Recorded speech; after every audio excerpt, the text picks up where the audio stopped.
Imagine a single family so powerful their influence stretched across nations, their wealth shaping wars, kings, and entire economies.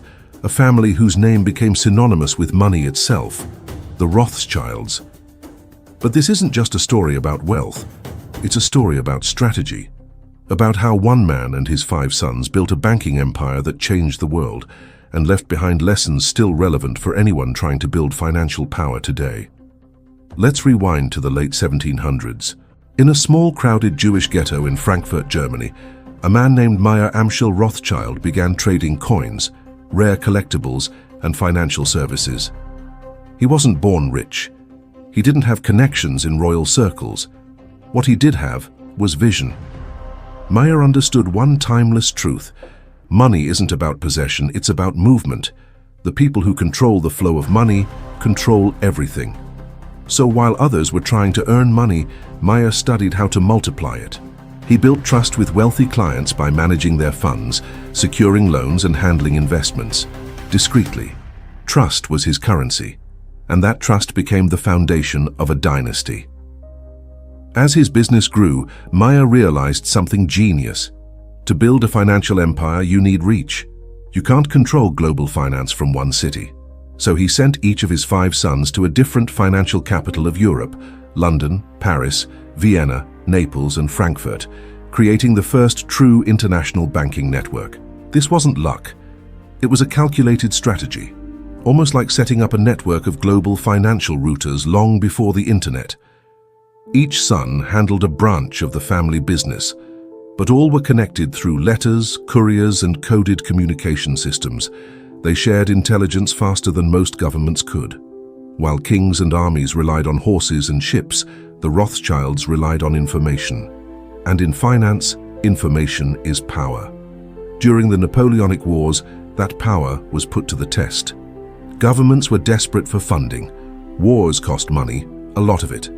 And who do you think they turned to for loans? The Rothschilds.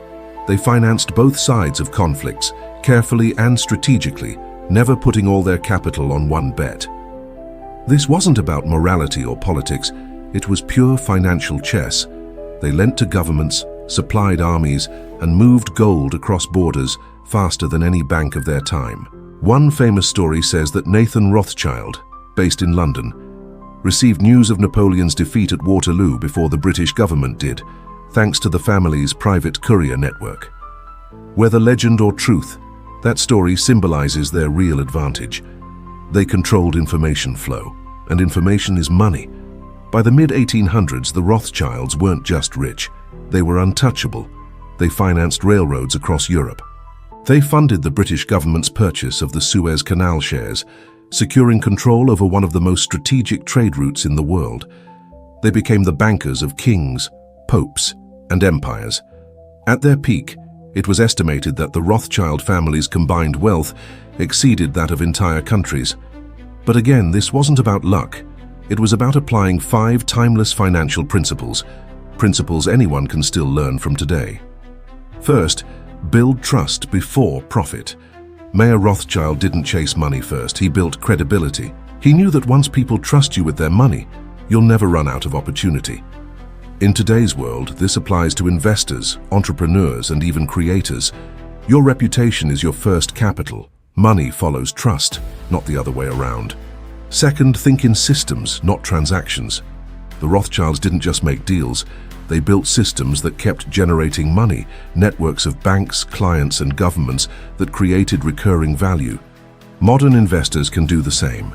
Instead of chasing one-time wins, build assets that generate continuous cash flow, stocks with dividends, real estate with rent, or businesses with subscription models. Wealth isn't built in a moment, it's engineered through systems. Third, information is leverage. While others waited for the news, the Rothschilds created it. Their private intelligence networks gave them an edge no one else had. In today's age, your version of this is knowledge. Studying markets before trends become headlines, understanding economic cycles before everyone panics. The earlier you know, the stronger your advantage. Investors who win aren't lucky, they're informed first. Fourth, diversify across borders and assets. The Rothschild sons were spread across 5 countries. That wasn't just expansion, it was risk management. If one nation fell into war or debt, another branch could sustain the family. They understood that wealth confined to one region, currency, or market is fragile. For modern investors, don't put all your assets in one place. Diversify geographically, financially, and even digitally. Have real assets, digital investments, and cash reserves. The key is balance. And fifth, control the flow, not just the money. The Rothschilds never tried to own everything. They aimed to influence everything. They controlled the movement of money through loans, credit, and information networks. Even today, the biggest fortunes aren't in possession. They're in control. Think about credit card companies, banks, or payment systems. They move money, they don't just hold it. That's the Rothschild model in modern form. By applying these strategies, the Rothschild family didn't just create wealth, they created power. And that power lasted for generations. While many rich families rose and fell, the Rothschilds maintained influence for over 2 centuries because they treated money as an instrument, not an obsession. They used wealth to build connections, fund ideas, and expand influence, not just to consume luxuries. Even their privacy was strategic. They avoided publicity, rarely flaunted wealth, and kept control through trusts and partnerships. The less people knew, the more powerful they became. Let's pause for a moment, because here's where most people get it wrong. They look at the Rothschilds and see conspiracy, power, or mystery. But what's often missed is that their empire wasn't built on secret manipulation. It was built on financial intelligence and discipline most people aren't willing to practice. They mastered 5 things the average person avoids: long-term vision, family unity, strategic patience, education about money, and the art of reinvestment. They didn't spend, they reinvested, over and over again. That's how they turned a small coin-dealing shop into the most powerful banking dynasty in history. Now imagine if you applied even half of that mindset today. Instead of chasing quick profits, you build systems. Instead of relying on trends, you gather knowledge first. Instead of spending every paycheck, you invest in assets that work for you. That's the Rothschild way. And here's the truth most people never realize: the game hasn't changed. Only the tools have. Back then, it was gold, couriers, and letters. Today, it's digital finance, data, and global markets. But the principles of power remain exactly the same. Those who control information, those who think long-term, those who stay disciplined when others panic, they become the new Rothschilds of their generation. So what can you take away from their story right now in your life? Number 1, start small but think global. Mayer Rothschild began with a small coin shop. He didn't wait for perfect conditions. He started with what he had and scaled with intelligence. Number 2, use money as a tool, not a trophy. The Rothschilds didn't chase luxury, they chased leverage. They knew money is a seed, not a prize. Number 3, build something that outlives you. They didn't build for one generation, they built for legacy, and that's why we still talk about them centuries later.